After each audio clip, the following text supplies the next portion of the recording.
नमो भगवते वासुदेवाय। नमस्कार दोस्तों, आज की इस वीडियो में हम सुनेंगे पुत्रदा एकादशी व्रत की कथा। बहुत जगहों पर इसे पौत्रदा एकादशी भी कहा जाता है। व्रत की कथा को सुनने से भगवान श्री हरि की कृपा की प्राप्ति होती है। जो भी व्यक्ति एकादशी का व्रत करता है उन्हें भी, और जो एकादशी का व्रत नहीं करते हैं उन्हें भी एकादशी की इस व्रत की कथा का श्रवण करने से संतान से जुड़ी हुई समस्त प्रकार की समस्याएं दूर होती हैं। उस व्यक्ति के जीवन में माँ लक्ष्मी का वास होता है और किसी भी प्रकार की संकट का सामना नहीं करना पड़ता है। आइए व्रत की कथा का हम आरंभ करते हैं। एक बार महाराज युधिष्ठिर ने भगवान श्री कृष्ण से पूछा था कि हे भगवान, पौत्र शुक्ल एकादशी का क्या नाम है?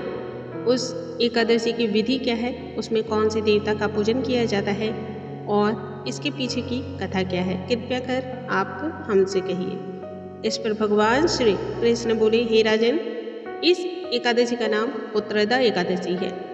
इसमें भी श्री नारायण की पूजा की जाती है। इस जड़ और अचड़ संसार में पुत्रदा एकादशी के व्रत के समान दूसरा कोई भी व्रत नहीं है। इसके पुण्य से मनुष्य, तपस्वी, साधु, संत, विद्वान ये सभी लक्ष्मीवान होते हैं। इसकी एक उत्तम कथा मैं तुमसे कहता हूँ, कृपया कर तुम ध्यान से सुनो। भद्रावती नामक नगरी में सुकेतुमान नाम का एक राजा राज्य करता था। उसके कोई भी पुत्र नहीं थे। उसकी स्त्री का नाम शैव्या था। वह निपुत्री होने के कारण सदैव चिंतित रहा करती थी। राजा के पीतर भी रो रो कर पिंड लिया करते थे और सोचा करते थे कि इसके बाद हमें पिंड कौन देगा।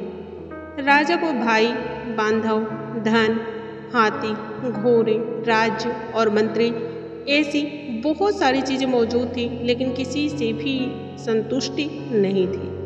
वह हमेशा ही विचार किया करता था कि मेरी मृत्यु के बाद मुझको कौन पिंड दान करेगा। बिना पुत्र के पितरों और देवताओं का ऋण मैं कैसे चुका सकूंगा। जिस घर में पुत्र न हो उस घर में सदैव अंधेरा ही रहता है। इसलिए पुत्र उत्पत्ति के लिए प्रयत्न करना चाहिए। जिस पिता ने भी पुत्र का मुख देखा है वह धन्य है। उसको इस लोक में यश और परलोक में भी शांति की प्राप्ति मिलती है। अर्थात दोनों ही लोक में उसके कर्म बहुत ही सुघर होते हैं, बहुत ही सुंदर माने जाते हैं। पूर्व जन्म के कर्म से ही इस जन्म में पुत्र, धन आदि की प्राप्ति होती है। राजा इसी प्रकार रात दिन चिंता में लगा रहता था। एक समय की बात है, राजा ने अपने शरीर को त्याग देने का निश्चय किया, परंतु आत्मघात को महान पाप माना जाता है। ऐसा समझकर उसने ऐसा नहीं किया। एक दिन राजा ऐसा ही विचार करता हुआ अपने घोड़े पर चढ़कर वन की ओर चल दिया तथा पक्षियों और वृक्षों को देखने लगा। उसने देखा कि वन में मृग, व्याघ्र, सूअर, सिंह, बंदर, सर्प आदि सभी भ्रमण कर रहे हैं। हाथी अपने बच्चों और हथनियों के बीच घूम रहा है। इस वन में कहीं तो गीदड़ अपने कर्कश स्वर में बोल रहे हैं, कहीं उल्लू ध्वनि कर रहे हैं। वन के दृश्य को देखकर राजा सोच विचार में लग गया।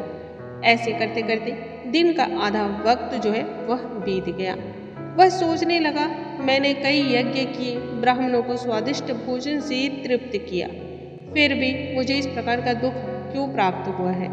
क्यों मुझे संतान का सुख नहीं मिल रहा है? क्यों मेरे भाग्य में पुत्र का सुख नहीं है?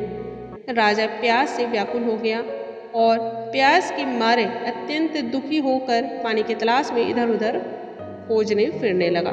थोड़ी दूर पर राजा ने एक सरोवर को देखा। उस सरोवर में कमल खिले हुए थे तथा सारस, हंस, मगरमच्छ आदि जो है उसमें विहार कर रहे थे। उस सरोवर के चारों तरफ मुनियों के आश्रम बने हुए थे। उसी समय राजा के दाहिने अंग में फरकना होने लगा। दाहिने अंग में फरकन होने लगी तो राजा शुभ शकुन समझकर घोड़े से उतरकर मुनियों को उतरकर दंडवत प्रणाम करके वहीं पर बैठ गए। राजा को देखकर मुनियों ने कहा, हे राजन, हम तुमसे अत्यंत प्रसन्न हैं। तुम्हारी अगर कोई भी इच्छा हो सो कहो। राजा ने पूछा, हे महाराज, आप कौन हैं और किस लिए यहाँ आए हैं, कृपया करके मुझे बताने की चेष्टा करें। तब मुनि कहने लगे, हे राजन, आज संतान देने वाली पुत्रदा एकादशी का व्रत है। हम लोग विश्व देव हैं और इस सरोवर में स्नान के लिए आए हैं। यह सुनकर राजा कहने लगा, हे महाराज, मेरी भी कोई संतान नहीं है, मेरी कोई औलाद नहीं है। किसी भी प्रकार से मुझे पुत्र रत्न की प्राप्ति हो, ऐसा मुझे वरदान दीजिए। तब मुनि कहने लगे, हे राजन, आज पुत्रदा एकादशी है, आप इस व्रत का पालन अवश्य कीजिए। भगवान की कृपा से अवश्य ही आपके घर में पुत्र रत्न की प्राप्ति होगी। मुनि के वचनों को सुनकर राजा ने उसी दिन एकादशी का व्रत आरंभ किया और द्वादशी को विधि पूर्वक उसका पारण किया। इसके पश्चात मुनियों को प्रणाम करके महल में वापस आ गए। कुछ समय बीतने के बाद उन्हें इस बात का पता चला कि रानी ने गर्भ को धारण किया है। 9 महीने के पश्चात उनके घर एक पुत्र हुआ। वह राजकुमार अत्यंत शूरवीर, यशस्वी और प्रजापालक हुआ।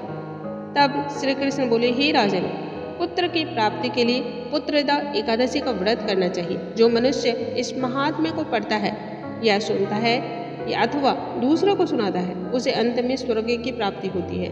उसे उत्तम संतान, सभी गुणों से युक्त संतान की प्राप्ति होती है। यदि भाग्य में किसी भी कारणवश संतान का सुख ना लिखा हो, ऐसे में भी पुत्रदा एकादशी करने वाले के जीवन में संतान की प्राप्ति होती है।